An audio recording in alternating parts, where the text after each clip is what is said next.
Assalamualaikum warahmatullahi wabarakatuh. Pada video ini saya akan menjelaskan terkait materi Konghucu sebelum dan setelah Kepres nomor 6 tahun 2000 yang dulu disahkan oleh Gus Dur. Pengakuan negara atas agama Konghucu di Indonesia. Selama Orde Baru, semua kegiatan keagamaan Konghucu sangat dibatasi bahkan dilarang oleh pemerintah dengan Instruksi Presiden nomor 14 tahun 1967 tentang agama, kepercayaan dan adat istiadat di Tiongkok. Akibatnya, pengikut agama ini termasuk kegiatan mereka turun secara dramatis. Konghucu ada di Indonesia diperkirakan sejak abad ke-17. Konghucu memperoleh pengakuan resmi sebagai agama dan dari pemerintah di Indonesia. Keputusan tersebut dapat kita lihat dalam Keputusan Presiden nomor 1 tahun 1965 hingga Konstitusi nomor 5 tahun 1965 yang menetapkan bahwa Indonesia memiliki 6 agama resmi orang Indonesia. Nah, selama Orde Baru, penganut agama Konghucu menurun drastis karena semua kegiatan keagamaan Konghucu itu dibatasi oleh Pak Soeharto zaman itu. Nah, selama puluhan tahun rezim Orde Baru melarang kesenian barongsai dan tradisi Tionghoa lain termasuk agama Konghucu untuk ditampilkan secara terbuka. Padahal diyakini tradisi Tionghoa sudah masuk di Indonesia bersamaan dengan migrasi manusia di wilayah selatan Cina ke Asia Tenggara termasuk Indonesia sekitar 5.000 tahun yang lalu.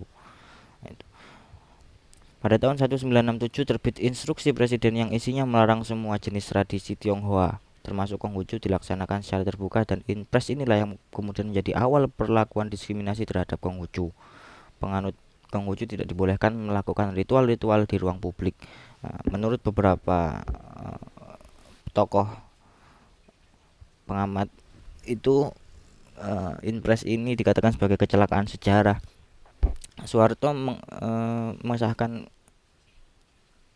kebijakan ini karena dikira bahwa orang-orang Tionghoa itu masuk dalam PKI. Jadi ada kaitannya dengan politik. PKI sangat politis sekali sehingga ya dilarang oleh Soeharto. Pada masa reformasi, saat Gus Dur terpilih menjadi presiden hasil pemilihan umum pertama pada era reformasi, sejumlah perubahan dilakukan. Gus Dur mencabut impres tersebut, Impres 14 tahun 1967 dengan terbitnya Keputusan Presiden nomor 6 tahun 2000 pada 17 Januari 2000. Nah, Kepres ini kemudian menjadikan etnis Tionghoa mulai merayakan Imlek secara terbuka. Itu adalah keputusan Presiden yang disahkan oleh Gus Dur yang mencabut Impres Soeharto. Nah, perayaan Imlek sebagai hari nasional baru dilakukan 2 tahun sesudahnya pada era Presiden Megawati Soekarno Putri.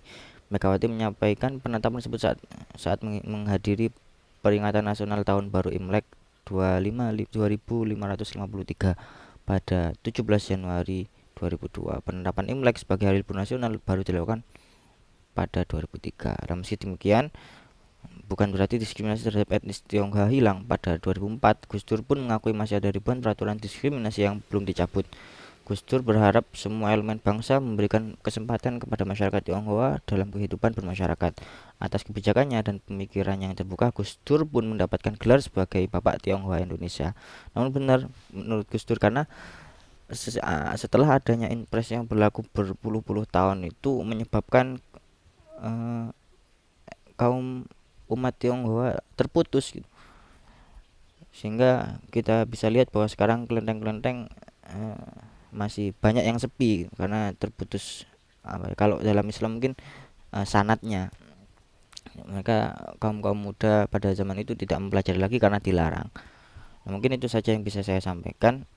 Kurang lebihnya mohon maaf. Wassalamualaikum warahmatullahi wabarakatuh.